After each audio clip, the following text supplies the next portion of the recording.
श्री स्वामी समर्थ. सर्व ताईंना रथसप्तमीच्या सर्वात अगोदर खूप साऱ्या शुभेच्छा. सर्वांचा दिवस खूप चांगला जाऊ. तर बघा, आज मी सांगणार आहे की आपले जे काय प्रश्न आहेत ते 90% प्रश्न तर बघा नित्यसेवेनं सुटत असतात. तर कसे सुटत असतात? स्वामी महाराजांना सांगितलं, ही काय स्वामी चरित्र, हे जे स्वामी चरित्र आहे याची जर नित्यसेवा केली तर बघा 90% प्रश्न हे नित्यसेवेने सुटत असतात. तर कसं सुटत असतात?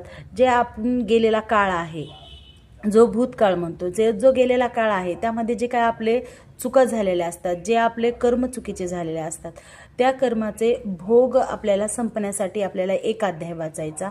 आणि जो चालू काळ आहे त्या काळामध्ये आपल्यावर संकट येऊ नये म्हणून एक अध्याय वाचायचा. जो आणि येणारा काळ आहे भविष्यकाळ, त्या काळामध्ये आपल्यावर काही संकट येऊ नये म्हणून एक अध्याय वाचायचा असतो.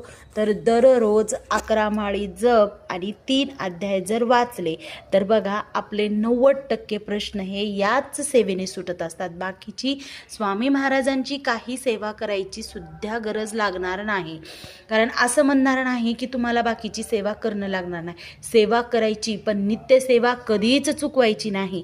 नित्यसेवा जर आपण केली तर बघा, नित्यसेवा म्हणजे स्वामी महाराजांचा श्वास आहे.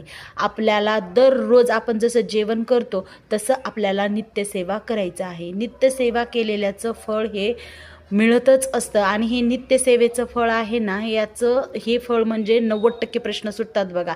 जे काय तुमचे संकट आहे, दुःख आहे, जे काय अडलेली काम आहेत ते मार्गी लागत असतात.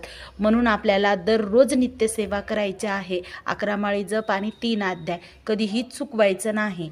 थोडंसं लवकर उठायचं आणि स्वामी महाराजांची ही सेवा करून घ्यायची. सर्वांना श्री स्वामी समर्थ. स्वामी महाराजांची सेवा करायला विसरू नका. सर्वांना श्री स्वामी समर्थ.